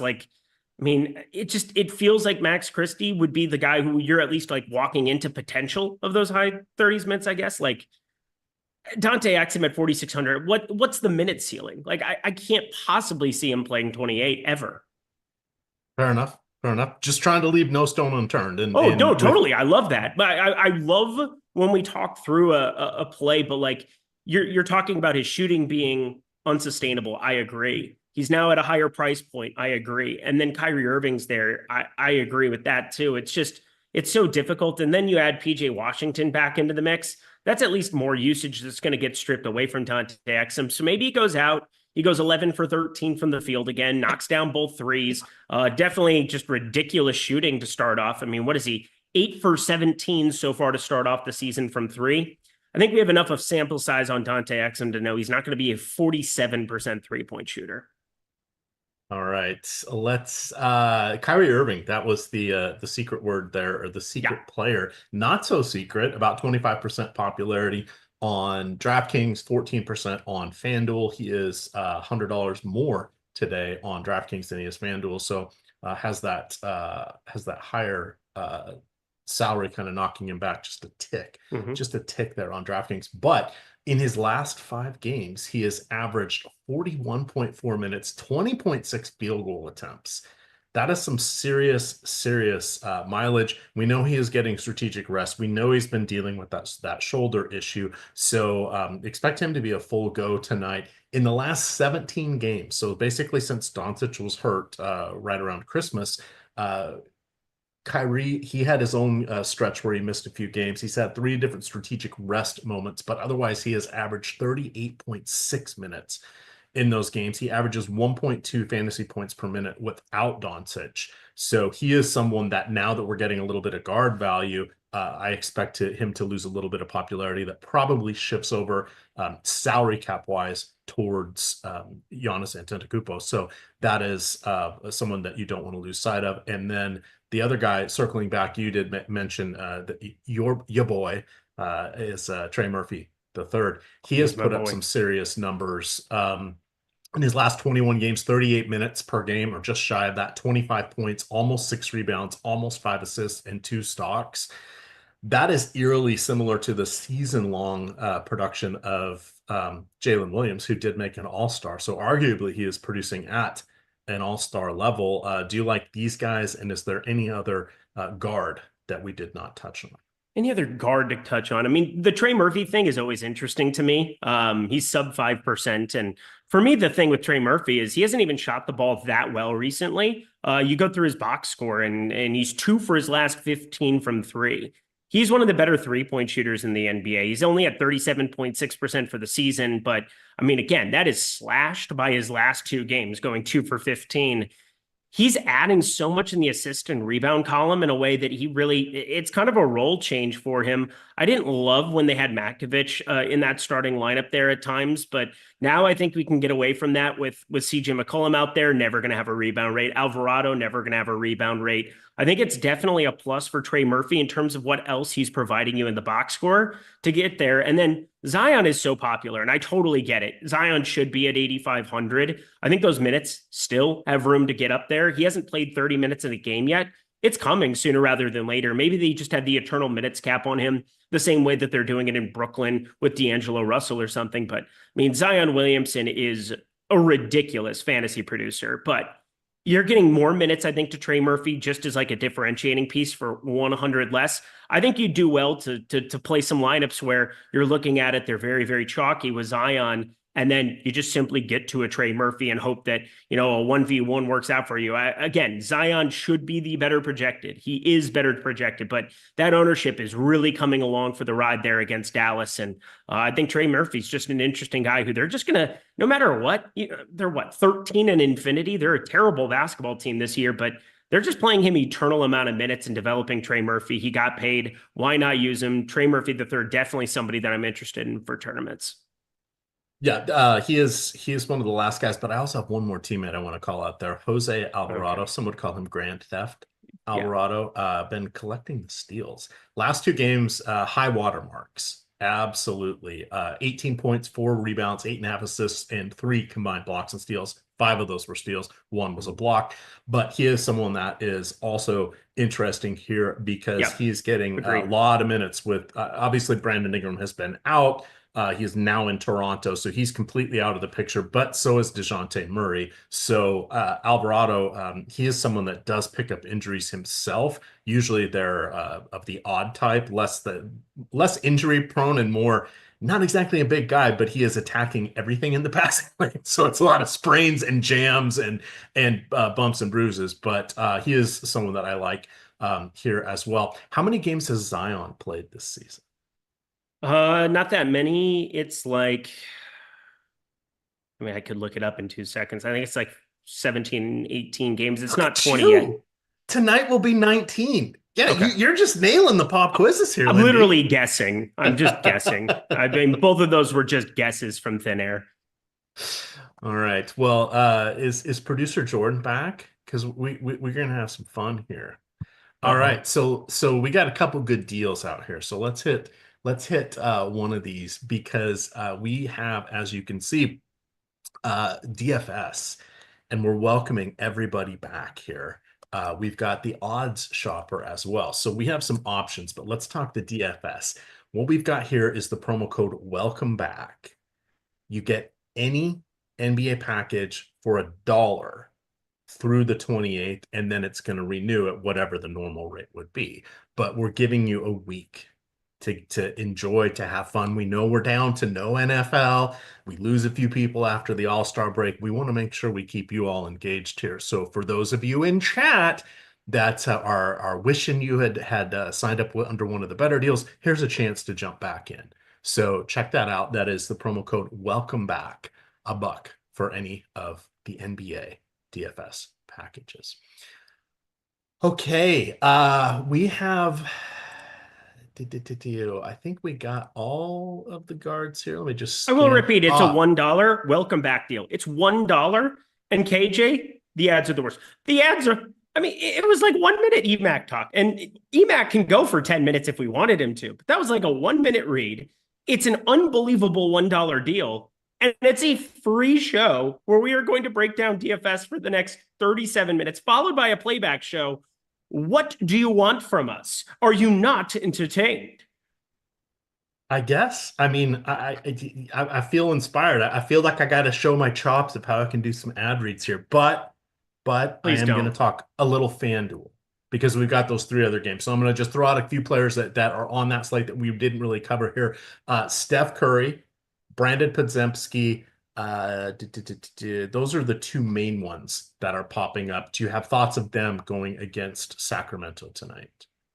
And let's throw Jimmy FanDuel? Butler in there as well for FanDuel. Yeah, so Brandon Podziemski, didn't he just play 39 minutes or something last game? It was just absurd. And we just see a complete shift. I mean, you go to the popcorn machine and we've seen 11-man rotations, 12-man rotations for Golden State. It feels like all year. But now they shift off Wiggins and Kyle Anderson and like all of these wings that they used to have are just not there anymore. They're going to the 2-guard lineup. It's been pretty steady there. They'll have Moses Moody in off the bench. They'll have predictable rotations for the first time in what feels like an eternity. But Curry, Podziemski, Butler, Green, we can project their minutes better than we've ever been able to project their minutes. So like Golden State's far more predictable. What happens is Moses Moody, Buddy Hield, somebody might knock down shots. And then for Draymond behind him, you can get to the Quinn post, you can get to the Kevon Looney where it's like there, but you're not going to play him in DFS. You're just basically saying that like they can grasp at these guys. I think Jimmy Butler is really interesting for the FanDuel slate. And, he's very popular as a result. 7,900, the assists. I mean, you just go through some of his props and it's just like, well, Jimmy Butler's just already a mainstay on this team. He got paid. He's happy for now. We'll see how long that lasts for. At least this year, he'll be happy. But Jimmy Butler's just one of the best FanDuel plays, and there's not a whole lot you can say about it. What I'm a little bit confused about is why Brandon Podziemski's only 17.5% over there. I mean, 5,700, 39 minutes. He's playing massive minutes, and there's really nowhere for it to go because they don't want to be playing anybody behind him. And apparently, Buddy Hield's just incapable of knocking down shots here this year. So it's just one of those things where he does so much on the floor. He's such a good fantasy performer. And I just don't know why you wouldn't want to play more than 17.5% of him at 5,700. I'm only playing one lineup on FanDuel, but he is definitely in it. All right. For those of you worried about the super chats, we're going to get to them because at 6:30, we're going to get another news drop here. So I wanted to make sure anything that popped up gets into there. We just got an ownership update and projections update. So we'll give take in care to of the hate, T-Mac. Getting all of these here because again, welcome back. For $1, you could be seeing these all right now yourself for the next week. You don't even have to wait on it for $1. Welcome back. Okay, forwards, and we have plenty of time, thankfully here. Kyle Kuzma in kind of a remember me spot here, a familiar shooting environment. He has not done a whole heck of a lot since he has been with the Bucks. 2 games under 30 fantasy points, has not hit 40 fantasy points. He has played just 5 games, but he is someone we're going to want to look to tonight because Bobby Portis obviously is out for the next 23 games. So he is, a non-factor at this point. You have Lopez. What is he? 37-year-old center. Yeah, that's really where I want to be putting my money. So no, let's give Kuzma a chance to show us what he can do. So he is looking like the top option here on DraftKings, at least in popularity. He's going to be on half of all lineups. We have Paolo Banchero, Max Christie, Bam Adebayo coming up near the top here. PJ Washington, who again he has missed quite a few games, but he has had he's played quite a few. He's played 1 game in the last 3 weeks, and then he hurt himself in that game. So he is in the mix here. What are you seeing in the power forward, small forward arena for us, Eric? Yeah, I mean, we talked about Zion at length, so I'm not going to get back into that one. Don't really think that there's a lot you can say against it. It's an 8,500 Zion who, even in 28 minutes, is just smashing because of the fantasy point per minute rate. So you want to play Zion, you play Zion. I think the Kuzma one is very uncomfortable. 6,900, we got news that Giannis is going to play. He'll be around that 24 minutes limit again. going up against his former team, that's just a massive amount of ownership coming in on Kyle Kuzma. And I will say, I just ran some of the sims for some of the smaller field stuff because I'm trying to figure out exactly what I want to roll out in some of the main single entry lineups. And I'm not sure if he's going to end up being a part of it. Like it's really hard for me to envision wanting to play that kind of chalk. I think where it gets a little bit more fun for me is when you get talking about PJ Washington and you get talking about like some of these really grindy, uncomfortable plays, but like 7,200 for PJ Washington seems like a gigantic number. But on the other side of this one, it's obviously that same New Orleans matchup that we're looking at.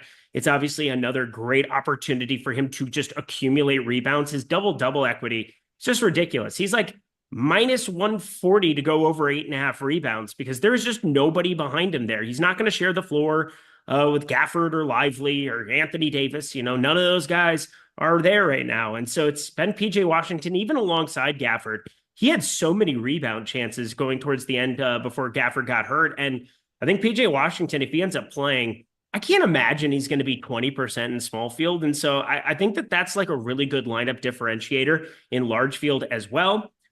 Moving along like power forwards, I think Santi Aldama, every single time these games go small, it's just incredible how Santi Aldama has just outsurpassed every expectation you could have had for him coming into this season.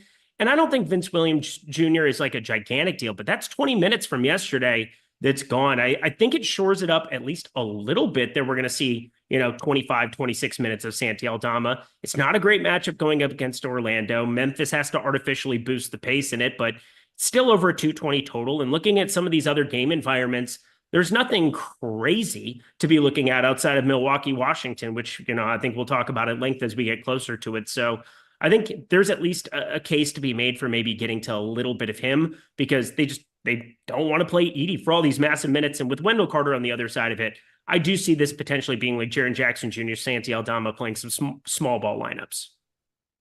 All right. Update here. We have the Knicks starting lineup. Precious Achiuwa remains in it. Josh Hart is out, but OG Anunoby has returned. Tough matchup here for all these guys going against Cleveland. So while we were all over it against Chicago last night, not as exciting for any of these guys tonight. On the Cleveland side here, Darius Garland, Donovan Mitchell, Max Strus, Evan Mobley, and Jarrett Allen, as expected. Jalen Suggs out officially. We had talked about that, but they say he could be out for a little while more. In other words, no timeline. But Charles Bassey didn't have a timeline. They were going to miss 4 games as of yesterday, and he's back tonight. Eric, we saw Bismack Biyombo get a second 10-day contract today. So I guess that Mamu, Sandro Mamukelashvili, he's kind of SOL. Right? I mean, he didn't play at all yesterday. I don't think he's going to play now with Bassey back. What are you thinking about Bassey today? Do you want to take any risks on that? I do. It would have to be him starting more than likely for me to go like completely nuts with it. Obviously, that's not something we're going to know ahead of time. And coming off a back-to-back, they give Biyombo another 10-day contract, but like it could be an insurance policy for the time being. And Jeremy Sohan only played 28 minutes. I mean, that's been a high number for Jeremy Sohan. He hasn't hit, 26 minutes since the end of January, but he was going to be the guy that you kind of had as like the chalk to start. I had a feeling that they were going to go to Biyombo and just do something ridiculous there. But, oh God, Chris Middleton is starting first game against Milwaukee. I mean, hit the nuke of the night. Can we do that? Yes, absolutely. Go. Producer Jordan, you know what to do. 30 seconds. Holy crap. Didn't need a charge. 10, 9, 8,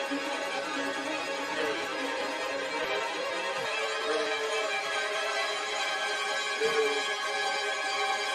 2, 1. Oh my God.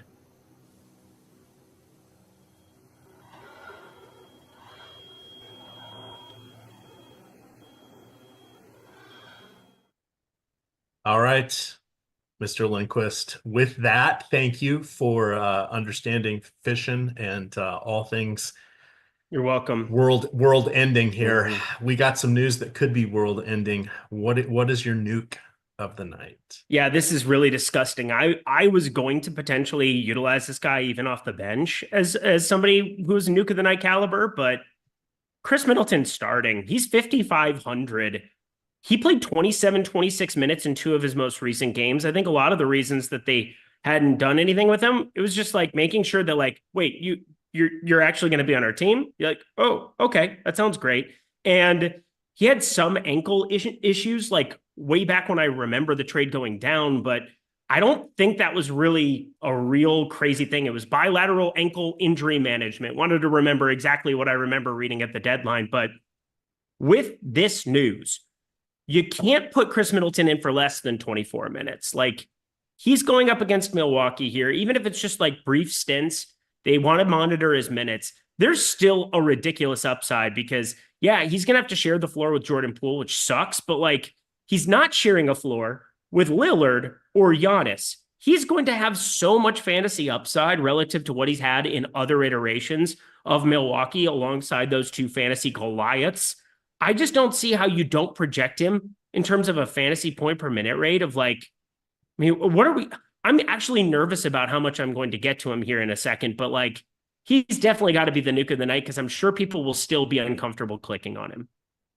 Absolutely. And see, that's why we waited on the super chat to talk about all of these positions here, because we need this to get information to go through the Sims and the ownership projection and the player projection and the boom bust tool and all the good stuff here. Man. Again, welcome back. Just $1. You could have this all at your fingertips for the next week. And then it's the regular price after that. Check that out. Hey, shout out to Wally Balls. He dropped a $50 super chat. He has just been hitting it hard on all of the sports. You want to find out a good video on how to play in. I'm sorry, Wally Balls. I got to give away your little secret there, but I'm repping your video, dropping that in the chat. He loves hockey. He loves these niche sports where there may not be sims, but he is still using the stochastic tools to crush. One of those would be NHL, because we have Josh Harris and Slim Cliffy dropping the news on their shows, and then we've got the tools here. So check that out. But Volleyballs has been on one heck of a heater. 6 figures, several 5-figure hits.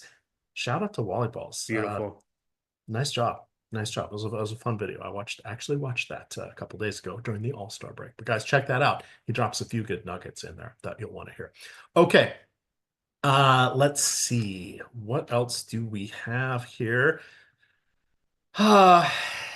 Well, let's kind of work into the front court here. What do we do with Wendell Carter Jr.? We don't have that starting lineup yet. Is that going to come out? That should come out here short before we lock.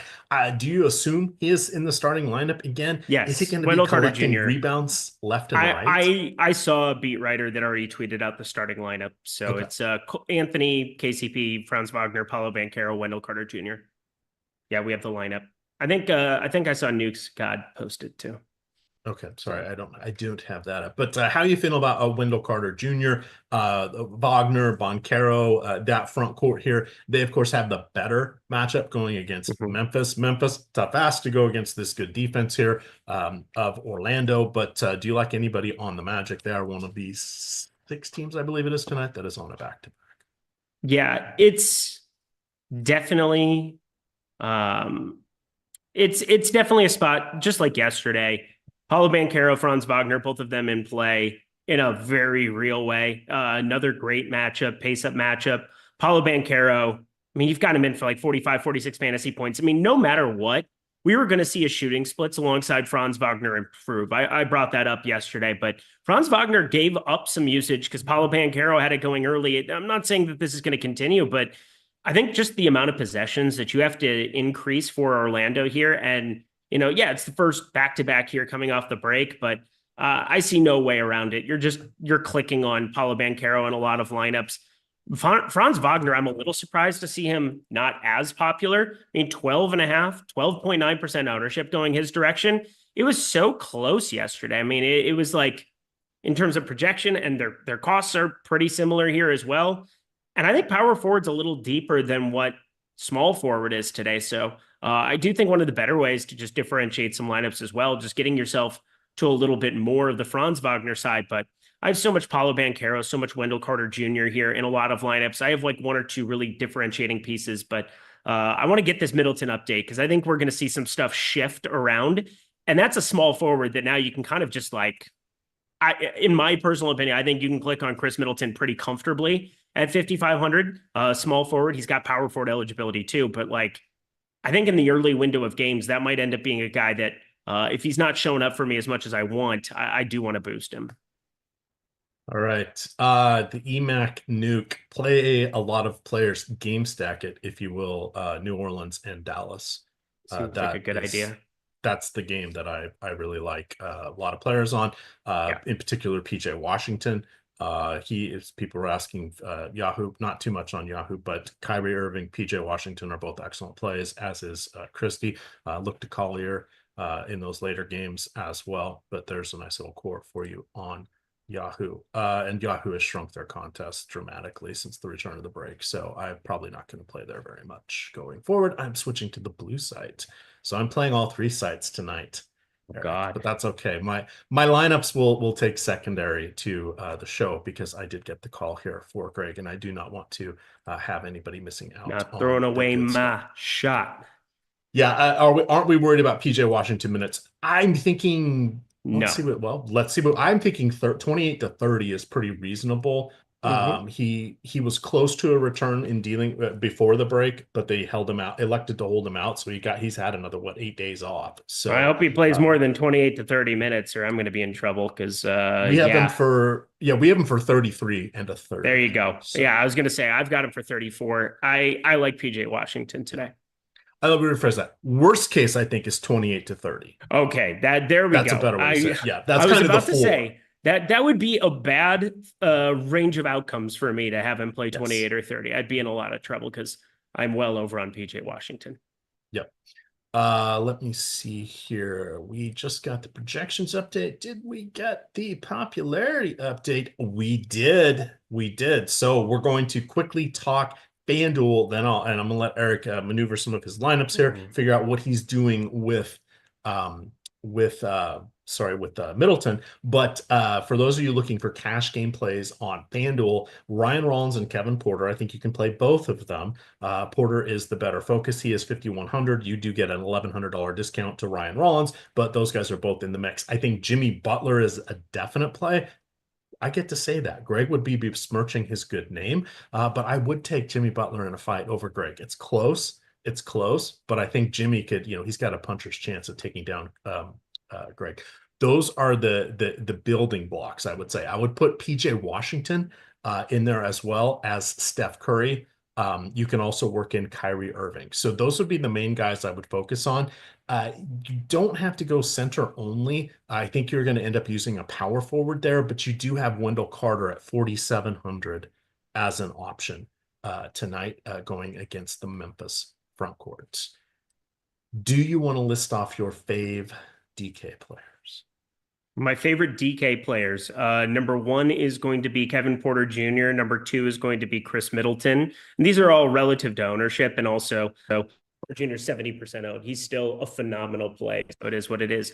Wendell Carter Jr. I really, really like. Talked about some of the apprehension I have for Rollins and Kuzma, but it's Washington on the other side. Would I be that shocked if they went completely nuts? No.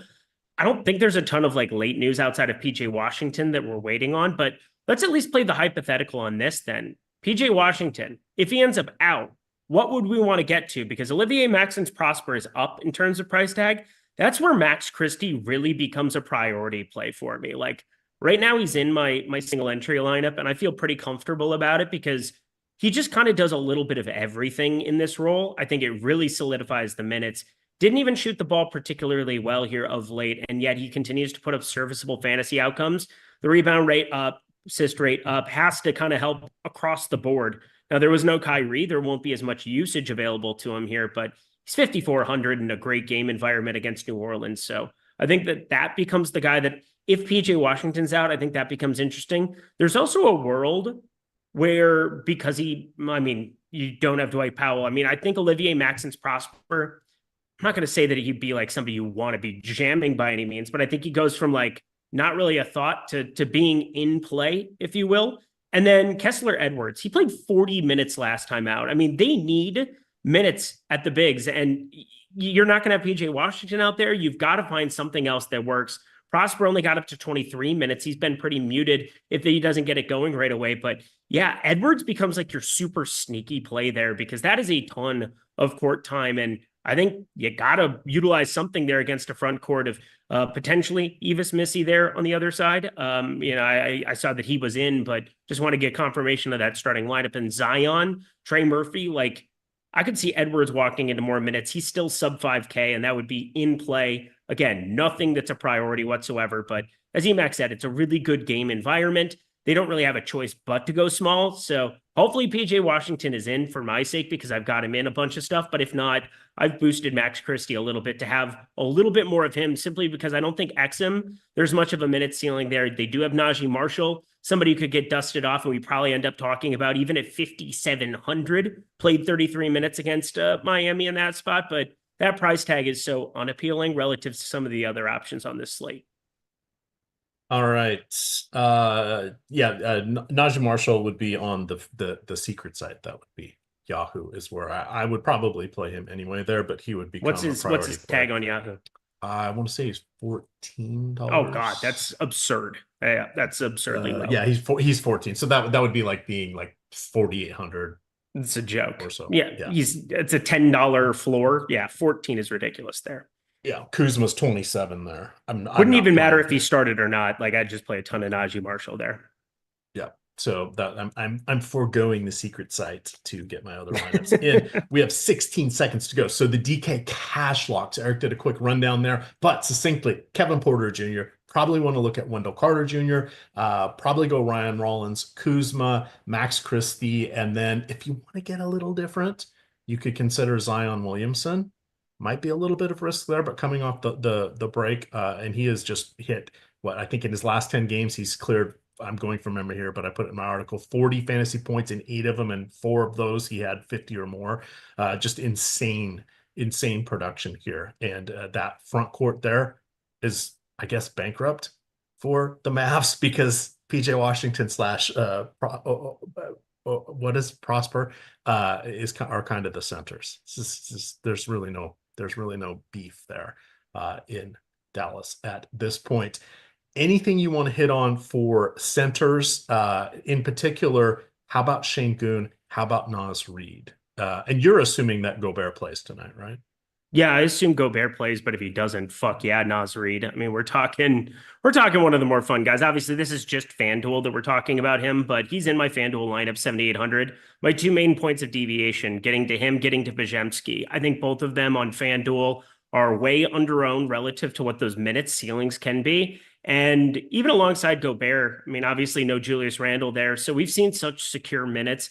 It's just that it would be nice to get the rebound rate and have minutes for Naz Reid at the 5, which is a little bit more appealing for the entire box score and for the fantasy projection, obviously. But I look at Naz Reid as a really, really fun tournament option for FanDuel purposes.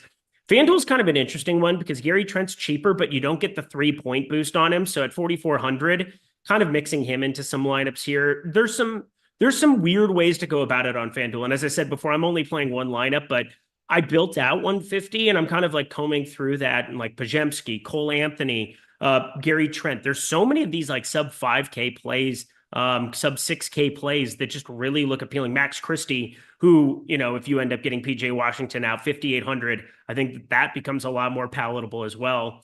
I think the big one for me on FanDuel, I still love the idea of Chris Middleton over there, 5,800. I was just going back and forth with Jason Wagner there because it would appear props haven't gone completely crazy with the event that he ended up starting here. And we haven't seen a huge change across the board, specifically citing some of the props. And I don't know why.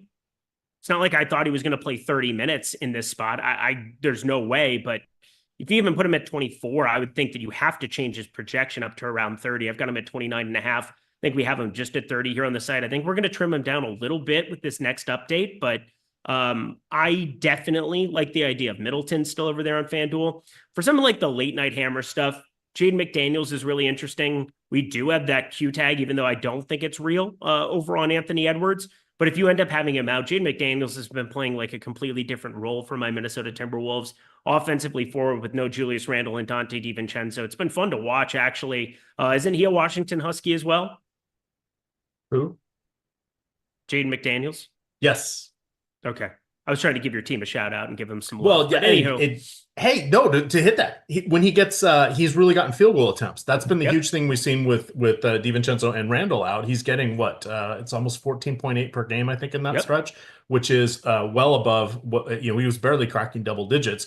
And it used to be that his stocks and rebounds, the helper hustle stats, that was his key to his fantasy production. Now it's actually scoring, because that's become his baseline, and scoring is his ability to get up there to the 40 fantasy point plateau. So yeah, I really liked McDaniels in all formats, and I'm trying to make sure I get him in my FanDuel lineups for sure for those 3 points on blocks and steals. yeah, he looks good in the event. Again, there's a lot of Q tags that can work out for him there.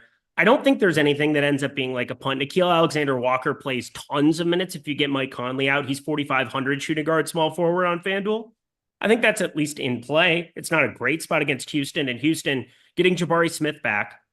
That's another wing/power forward that they've just got access to for defensive purposes. Tari Eason, just a defensive wagon. Amin Thompson, defensive wagon. Same thing for Dylan Brooks, defensive wagon. We have an opportunity to really see Houston start to put the gauntlet on with Jabari Smith out there now, but I still got to get Fred VanVleet back. I still think that there's enough that you can get on the Minnesota side here on the road.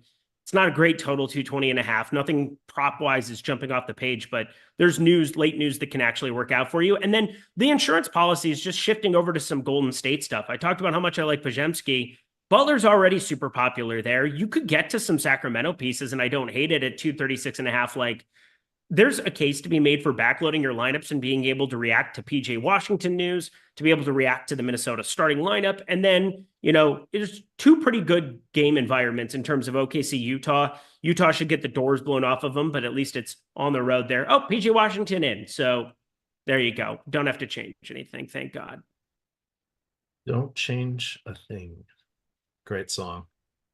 In What? Excess. Oh my God. You just brought up In Excess on the show. That's incredible. Gotta do it.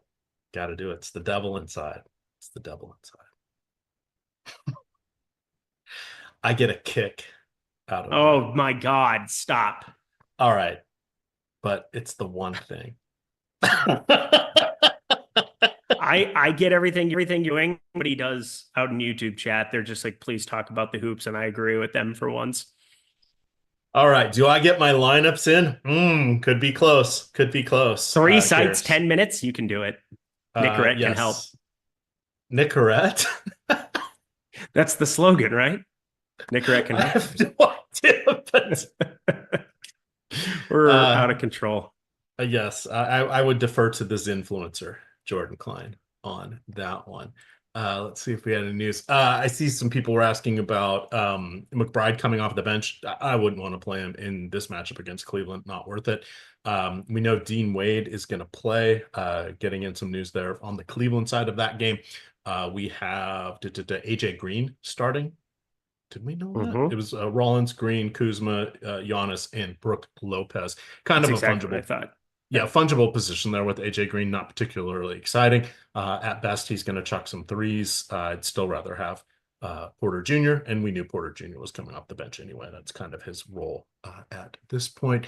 Bub Carrington coming off the bench. What's going to happen? Oh, we didn't mention Marcus Smart. Marcus Smart available to play tonight. Wizards are basically have said they don't plan on playing Middleton and Smart more than 3 times a week. They are probably going to keep them in the 24 to 28 minutes. They want to preserve their value and then trade them either in the offseason or at the trade deadline next year.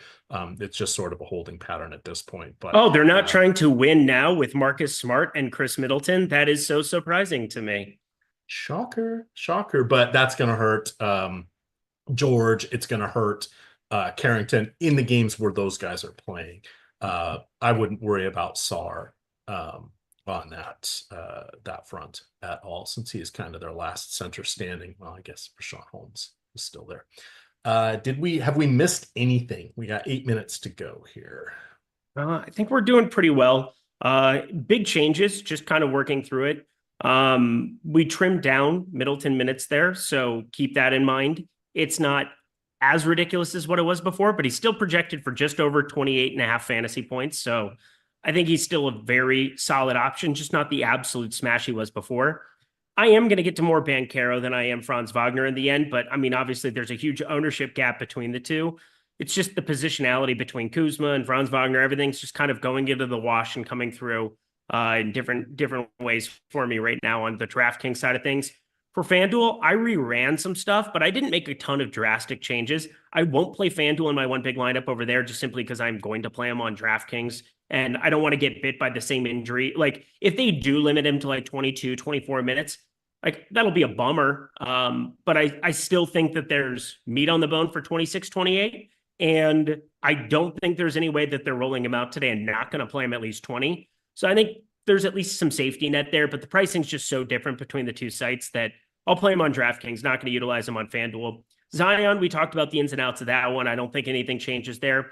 We didn't talk about like the spend ups. Like, are you getting to any, like, we're not going to play Giannis because that's ridiculous, but do you have any Cade Cunningham in your life? Do you have any, like, we don't have to worry about like the other main spend ups. Like, it's basically Cade Cunningham, Kyrie Irving, and then it's just mid-range value. We also didn't talk about the Knicks whatsoever. I mean, it's still the same situation with no Josh Hart out there. Cat, Jalen Brunson, like, what are we doing with them today, UMac? They're okay. Back-to-back for these guys. Tougher matchup against Cleveland. And when we say tougher matchup for Cleveland, if you look at, I forget if it's the last 10 or 15 games, they're kind of middle of the pack with their defense. Still kind of top 12 in the defensive efficiency. So it's not bad, but it's not kind of the lockdown situation that it was before earlier in the season, but it's still a tougher matchup there. So those guys are all neutral guys. We do have a good Team Eric question here. This is coming from a new member of Team Eric Goodwin. He says he's got $8,200 last man in. Technically, he must have 83, but he's saying Fox, Bam Adebayo, and Banchero. They're all projected within about 1.5 for what it's worth on DK. Banchero, Fox, Adebayo.